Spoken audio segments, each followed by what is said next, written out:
Pemuda itu secara tidak sengaja menemukan batu kristal di pohon. Chow mengeluarkannya dengan penuh semangat. Kemudian bersiap untuk membawanya pulang. Tiba-tiba seekor monster muncul. Chow sangat ketakutan sehingga dia lari.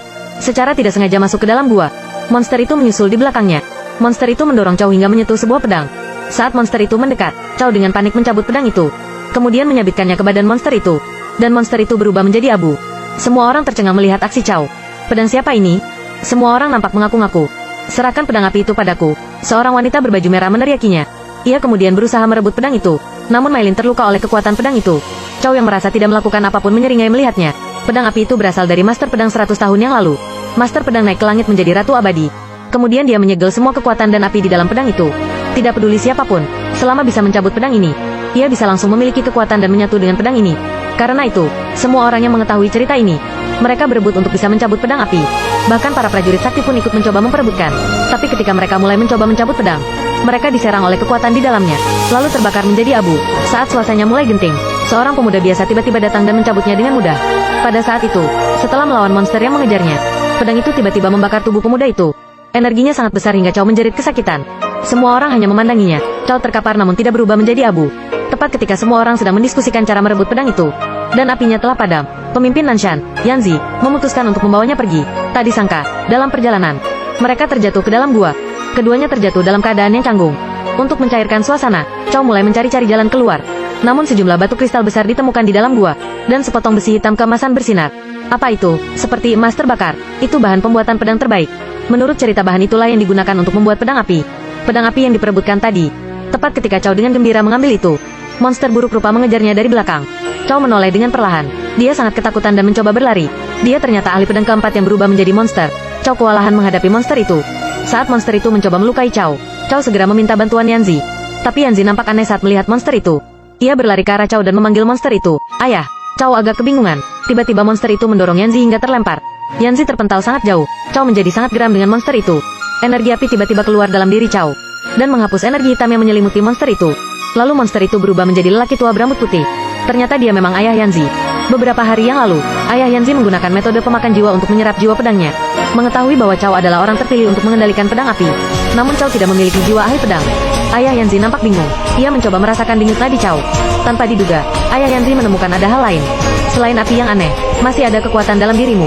Kekuatan apa? Siapa yang menyegel jiwa pedangmu? Pertanyaan ayah Yanzi membuat dia terkejut. Dia tidak tahu apa-apa tentang pedang. Ayah Yanzi curiga bahwa Chow adalah keturunan dari keluarga Tai, dan bercerita tentang Feng Qingxi 17 tahun lalu. Dia memimpin orang-orang untuk menghancurkan seluruh keluarga Shaolin, demi menyelamatkan putra mereka yang berusia 5 tahun, pasangan Shaolin. Harus menyegel jiwa pedangnya. Kemudian dia pergi untuk menjaga pintu masuk gua. Ia menyuruh Yanzi membuka segel untuk Chow. Ayah Yanzi menyuruhnya fokus. Apapun yang terjadi jangan berhenti membuka segel jiwa Chow. Ia harus bisa membantu Chow untuk mengendalikan pedang itu. Tanpa diduga, sekelompok orang menerobos masuk. Mereka adalah murid ayah Yanzi. Mereka sangat serakah dan jahat.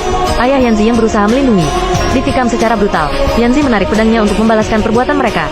Tapi kekuatannya tidak cukup. Ia dilemparkan ke sebuah batu besar. Mereka menggunakan banyak kekuatan gabungan. Yanzi sudah nampak sangat kesakitan. Pada saat yang bersamaan, jiwa pedang Chow yang tersegel sudah bisa terlepas. Dia menggunakan pedang api itu untuk melawan mereka. Dengan sekali ayunan saja, semua orang terkalahkan. Mereka yang merasa kekuatan Chow terlalu besar, kemudian melarikan diri. Yanzi menangisi kepergian ayahnya. Kemudian, Chow datang ke istana kekaisaran dan ingin bertemu Feng Qingxi.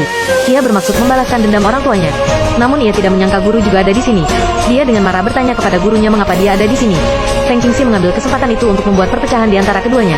Feng Qingxi mulai memanipulasi cerita. Ia mengatakan bahwa guru Chow lah yang membunuh kedua orang tuanya saat ia masih berusia 5 tahun. Aku ingin bertanya kepadamu, tinggal bersama musuh yang menghancurkan keluarga selama 17 tahun. Seperti apa rasanya? Chow yang mendengar penjelasan Feng Qingxi nampak marah. Itu tidak benar, kata gurunya. Dia tidak bisa lagi menahan amarah di hatinya. Pedang api di belakangnya juga tersulut emosi.